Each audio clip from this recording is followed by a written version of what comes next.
पण आज माझ्याकडे मत्स्य व्यवसाय आणि बंदरे दोन खाती माझ्या मुख्यमंत्र्यांनी आणि आमच्या दोन्ही उपमुख्यमंत्र्यांनी दिलेली आहेत.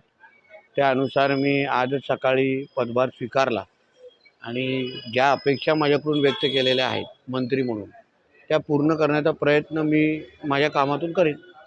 पक्षाकडून इतकी मोठी जिम्मेदारी आपल्या खांद्यावर झाल्याबद्दल आहे. मी पक्षाचा कार्यकर्ता म्हणून समाधान आहे, पण त्याचबरोबर जबाबदारीची जाणीव पण आहे.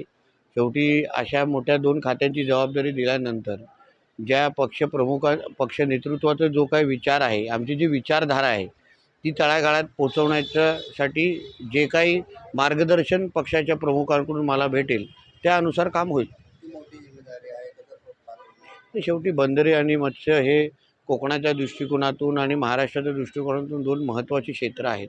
त्याच्या आधारे महाराष्ट्राच्या विकासाचा एकंदरीत दृष्टिकोन किंवा एकंदरीत मार्ग त्या माध्यमातून जाऊ शकतो, आर्थिक विकास होऊ शकतो.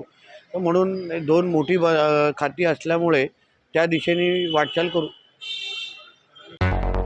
मुंबई, पुणे, नागपूर, मराठवाडा असो का विदर्भ, राजकीय, सामाजिक, शैक्षणिक क्षेत्र असो का क्रीडा, सर्वच घडामोडीचे विश्लेषण पाहायला विसरू नका.